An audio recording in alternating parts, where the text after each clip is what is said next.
नाही, अतिशय या ठिकाणी आल्यावर भारावून गेल्यासारखं वाटलं. कारण बरेचसे स्टेशन पाहिले, रेल्वेने खूप भारतभर प्रवास केला. परंतु या ठिकाणी आल्यावर आपल्या घरात रेल्वे आल्याचा आनंद या ठिकाणी मिळाला. अतिशय आनंद होत आहे आणि आम्ही सहकुटुंब आमच्यासारखेच अनेक बीडकर, आष्टी परिसरातील लोक या ठिकाणी फक्त स्टेशन, आपलं स्टेशन पाहण्यासाठी येत आहेत.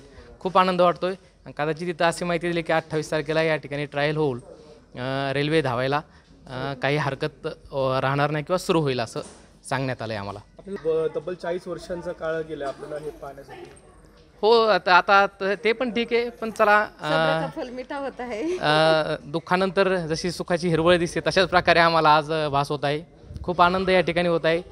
दिवस खूप लागले हे अगदी बरोबर आहे आणि या दिवसामुळे हा जो कालावधी लागला यामुळेच कदाचित आमचा बीड जिल्हा आत्तापर्यंत विकासापासून थोडासा दूर राहिला.